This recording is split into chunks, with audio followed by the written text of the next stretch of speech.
Bolsonaro recebe carta de criança pobre do interior e decide visitá-la em segredo. Era uma noite silenciosa na residência oficial. As luzes do palácio já haviam sido apagadas e o vento frio soprava discretamente pelas frestas das janelas. Jair Bolsonaro, sozinho em seu gabinete, organizava algumas correspondências antigas. Entre pastas, ofícios e memorandos amarelados pelo tempo, seus olhos foram atraídos por um envelope simples, quase esquecido, no fundo de uma gaveta. O papel era fino, a caligrafia torta. No remetente, apenas um nome infantil. Mateus, 9 anos, e interior de Pernambuco. Curioso, Bolsonaro rompeu o lacre cuidadosamente e começou a ler. A cada linha, sua expressão mudava. A carta era curta, mas carregada de emoção. Senhor Presidente, eu moro num lugar onde a escola é longe. A comida, às vezes, falta e a mamãe chora quando pensa que a gente não vai ter o que comer. Mas ela diz que o senhor cuida da gente. Eu acredito nisso. Queria te conhecer um dia só para dar um abraço e mostrar meu desenho do Brasil. É só isso. Um abraço do seu amigo Mateus. Bolsonaro permaneceu em silêncio por alguns minutos. O papel tremia levemente em suas mãos. Não era apenas uma carta, era um chamado. Um lembrete de que por trás de cada discurso, de cada decisão, existia gente. Gente de verdade. Que mundo é esse onde uma criança escreve com esperança e ninguém responde? Murmurou. Naquela noite, decidiu que faria algo que não fazia há muito tempo: sair sem alarde. Sem equipe, sem câmeras, sem anúncio. Apenas ele, seu coração e uma promessa silenciosa. A alvorada surgiu tímida sobre o cerrado. Enquanto Brasília ainda acordava, Jair Bolsonaro já estava a caminho. Vestia roupas simples, calça jeans, camisa de botão azul e um boné que escondia parcialmente o rosto. Nenhuma escolta oficial. Apenas um motorista de confiança e um mapa dobrado com uma rota riscada à caneta. É longe, senhor? Perguntou o motorista, ajustando o GPS. Não sei ao certo. O menino só escreveu povoado de Vargem Funda, interior de Pernambuco. Disseram que nem sinal de celular tem por lá. O carro seguiu por rodovias esburacadas, depois estradas, vicinais, até que o asfalto acabou por completo. O que restava era poeira, pedras soltas e um silêncio quase absoluto. O calor aumentava a cada quilômetro e o céu, sem nuvens, parecia pesar sobre o capô do carro. Durante o trajeto, Bolsonaro relia a carta. Aquela letra tremida, cheia de erros ortográficos e sinceridade, parecia mais real do que qualquer relatório que já havia lido em sua carreira política. Era como se aquela criança, sem saber, tivesse conseguido atravessar as barreiras da burocracia e tocado diretamente seu espírito de soldado e pai. Horas depois, chegaram ao povoado. Um conjunto de casas simples, construídas de tijolo cru e telhas velhas. Galinhas atravessavam as trilhas de terra batida. Crianças brincavam descalças sob um sol impiedoso, um lugar esquecido pelo tempo e pelo Estado. Vamos tentar encontrar o menino, disse Bolsonaro saindo do carro. Ao verem o visitante, alguns moradores o reconheceram de imediato, apesar da tentativa de descrição. É ele! É o presidente! Cochicharam alguns, correndo em direção a uma senhora que varria a calçada com um feixe de galhos secos. Ela levantou os olhos devagar, o suor escorrendo pela testa, e arregalou os olhos ao reconhecê-lo. Meu Deus! É o senhor mesmo? Vim ver o Mateus. Ele me escreveu uma carta. A senhora é parente? A mulher levou a mão ao peito. As palavras custaram a sair. Eu sou a mãe dele. Me chamo Lourdes. Achei que ninguém nunca ia ler aquilo. Ela levou a mão aos olhos, contendo as lágrimas. Ele está na escola. Fica a uns 2 quilômetros daqui. Vai a pé todos os dias. Então vamos até lá, respondeu Bolsonaro, sem hesitar. Lourdes ficou sem reação. Era como se um milagre estivesse acontecendo diante de seus olhos. O presidente do Brasil suando em bicas, caminhando a pé por trilhas secas para ver seu filho. A escola era uma construção modesta, com paredes manchadas e telhado improvisado. Ao se aproximar, ouviram o som de vozes infantis recitando o alfabeto. Bolsonaro pediu que parassem na porta. "Deixa eu entrar sozinho. Quero ver como ele reage." Entrou devagar, o ranger da porta chamando a atenção das crianças. Todas se viraram curiosas, inclusive Mateus, um garoto magro de olhos enormes e vivos. Os dois se encararam por segundos que pareceram eternos. "Você é o senhor mesmo?" perguntou o menino, quase sussurrando. Bolsonaro sorriu, se agachando até ficar à altura dele. "Vim buscar meu abraço, Mateus." A sala inteira ficou em silêncio enquanto o menino corria e se jogava nos braços do homem. O abraço foi longo, apertado. Mateus chorava, mas sorria. E Bolsonaro, por um instante, parecia apenas um avô reencontrando o neto. "Você acredita mesmo que eu cuido de vocês?" perguntou com a voz embargada. "Acredito sim, senhor, porque a mamãe disse que o senhor é um homem de palavra." A sala explodiu em aplausos espontâneos. A professora, emocionada, enxugava discretamente os olhos. As outras crianças queriam saber por que ele estava ali, e Mateus apenas respondia: "Porque eu escrevi uma carta." E ele respondeu com a presença dele. Mas aquele momento comovente ainda era só o começo. Na volta para a casa de Mateus, uma revelação inesperada aguardava Bolsonaro. Algo que mudaria completamente o motivo de sua visita e o sentido de sua missão ali. A volta até a casa de Mateus foi feita a pé. O sol já descia no horizonte, tingindo o céu de laranja e vermelho, como se a natureza tentasse compensar o cansaço com beleza. Jair Bolsonaro caminhava em silêncio ao lado do garoto, enquanto Lourdes, um pouco atrás, mantinha o olhar atento. "Por que escreveu aquela carta, Mateus?" perguntou Bolsonaro, quebrando o silêncio. O menino hesitou por um instante. "Porque mamãe chorava muito à noite. Eu ouvia ela pedindo a Deus por ajuda. Então pensei, se o senhor cuida do Brasil, podia cuidar um pouquinho da gente também." Bolsonaro respirou fundo. Sentiu o peso de 1000 discursos se calarem diante da sinceridade de uma criança. Ao chegar, Lourdes ofereceu água fresca e uma cadeira de plástico na pequena varanda. O presidente aceitou. O calor era forte, mas havia uma brisa suave que tornava tudo menos duro. O silêncio ali não era vazio, era cheio de uma esperança tímida. "Senhora Lourdes", começou Bolsonaro, "seu filho tem um coração grande. Ele me lembrou porque entrei na política, mas eu sinto que tem algo a mais nessa história." Lourdes abaixou os olhos. Ficou em silêncio por alguns segundos. Depois levantou-se, foi até um pequeno baú de madeira no canto da sala e tirou de lá uma pasta velha com papéis amarelados. "Eu nunca achei que teria coragem de mostrar isso a alguém de cima. Mas o senhor veio. Então, talvez seja o momento." Bolsonaro abriu os documentos. Eram relatórios médicos, exames e uma carta escrita à mão por um médico voluntário. "O Mateus..." Lourdes começou, a voz trêmula. "Tem uma condição rara no coração. Os médicos dizem que ele precisa de um procedimento em Recife, mas é caro demais. E o SUS já adiou por 3 vezes. Jair ficou em silêncio. Leu e releu os documentos. Sentiu uma mistura de indignação, tristeza e urgência. Por que não contou isso na carta? Porque ele disse que queria escrever com esperança, não com dor. Nesse momento, Mateus apareceu com 2 copos de suco.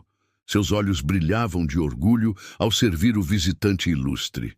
Ele ainda não sabia o que acabara de ser revelado. "Capitão, o senhor pode me levar para conhecer Brasília um dia?" Bolsonaro olhou para Lourdes, depois para o garoto. Seu olhar era outro agora, um misto de pai, soldado e líder. "Posso, mas antes disso a gente vai dar um jeito nesse coração aí." A mãe levou a mão à boca, tentando conter as lágrimas. Aquela promessa, vinda de quem vinha, soava mais Forte que qualquer oração, o presidente levantou-se, colocou a mão no ombro de Mateus e disse: "A sua carta me trouxe aqui. Agora é minha vez de retribuir, e eu não volto para Brasília até garantir que esse tratamento vai acontecer." Naquele instante, o simples gesto de um menino pobre se transformava em um chamado à ação. E Bolsonaro, mais do que nunca, parecia disposto a responder. Mas a jornada estava longe do fim.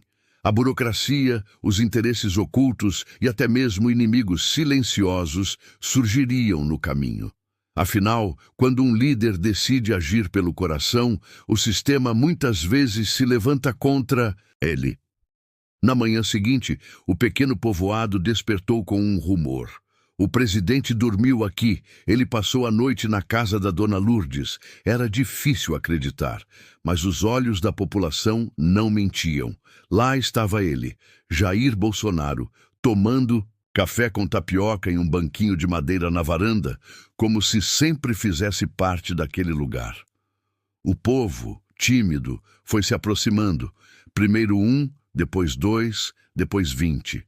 "É ele mesmo", cochichavam. Bolsonaro não fez alarde. Cumprimentava, um a um, perguntava nomes, escutava histórias, mas em sua mente havia um foco: tirar Mateus da fila de espera, salvar aquele coração. Ao final daquela manhã, fez uma ligação sigilosa ao seu assessor mais confiável em Brasília. "Cláudio, preciso que você agilize uma transferência médica. Um caso urgente. É uma criança. Nome: Mateus Silva. Da Luz. Está com o processo empacado no SUS há meses. Pode deixar, presidente. Vou ligar agora mesmo para o Ministério da Saúde." Mas a resposta que viria horas depois não era a esperada. "Presidente, tem algo estranho. O nome de Mateus aparece como não elegível para transferência prioritária. E consta uma observação manual. Revisão futura. Motivo: decisão política." Bolsonaro ficou em silêncio por alguns segundos. Depois explodiu: "Decisão política? Estamos falando de uma criança." "Quem assinou isso?" "Um coordenador regional. Nome: Valtencir Moura. Mas ele está em viagem. Dizem que é próximo de um partido da oposição." A ficha caiu. Aquilo não era apenas burocracia, era sabotagem. Alguém estava usando a lentidão do sistema como arma. E agora, um garoto do sertão pagava o preço por essa guerra silenciosa. Jair apertou o telefone com força. Depois olhou para Mateus, que brincava com pedras no terreiro como qualquer criança. A imagem foi como um soco no estômago. "Cláudio, ouça bem. Quero esse menino em Recife ainda essa semana. Se for preciso, eu mesmo vou levá-lo de carro, com ou sem autorização." Desligou. Lourdes, que ouvira parte da conversa, aproximou-se aflita. "Capitão, vai dar certo." "Vai, porque agora eles não estão enfrentando um nome na ficha. Estão enfrentando a minha palavra. E eu não volto atrás." Mas enquanto ele organizava os próximos passos, outras forças se moviam nas sombras. No gabinete de um deputado estadual, um assessor lia em voz alta uma notícia local. "Bolsonaro visita interior e promete cirurgia a menino doente." Está viralizando. O deputado, com cara de poucos amigos, bateu na mesa. "Isso pode estragar nossos planos. Ele está humanizando a imagem. E pior, está entrando no nosso reduto. O que fazemos?" "Complica a saída do menino. Usa os contatos no hospital de Recife. Diz que a vaga já está preenchida. Qualquer coisa, culpe a fila. Mas não podemos deixá-lo transformar esse menino em símbolo." No sertão, Bolsonaro tentava justamente o oposto: tornar o menino visível, digno, forte, humano. Voltou à capital improvisada do interior e deu uma entrevista rápida para uma rádio local. "Às vezes, a grandeza de um país se mede pelo modo como tratamos nossos pequenos. E hoje, um desses pequenos me ensinou mais sobre o Brasil do que qualquer relatório." Enquanto falava, Mateus escutava tudo do lado de fora do estúdio, segurando a carta original com as mãos suadas. Mamãe, o capitão tá lutando por mim, né? Lourdes respondeu com um sorriso frágil. Tá, filho, tá lutando como se fosse pai, mas o tempo corria. E as barreiras, agora visíveis, exigiriam mais do que palavras. Exigiriam coragem, estratégia e, acima de tudo, fé. E quando Bolsonaro recebeu uma ligação urgente naquela noite, soube. O momento da verdade estava chegando. Era madrugada quando o telefone tocou. O toque estridente ecoou pela casa simples de Dona Lourdes como um chamado urgente. Bolsonaro atendeu com a voz ainda rouca do sono. Alô, do outro lado, o assessor Cláudio falava rápido, tenso. Presidente, tentaram bloquear a vaga de Mateus no hospital de Recife, mas conseguimos contornar. O diretor-geral é um antigo conhecido seu. Está liberando a transferência, mas precisamos que ele esteja no hospital até amanhã, ao meio-dia. Caso contrário, a vaga será passada para outro paciente da lista. Jair levantou-se num pulo. Vestiu-se em minutos. Foi até o quarto de Mateus, que dormia profundamente. Aproximou-se da cama, ajoelhou-se ao lado do menino e tocou-lhe o cabelo, com delicadeza. Vamos vencer isso juntos, pequeno guerreiro. Pouco depois, Lourdes acordou com o som do carro ligado. Capitão, vai aonde? Vamos para Recife agora. Agora? De madrugada? A vaga é para amanhã e não confio que a deixem esperando. Não vou perder isso por nada neste mundo. Ela hesitou por um segundo. Depois, assentiu.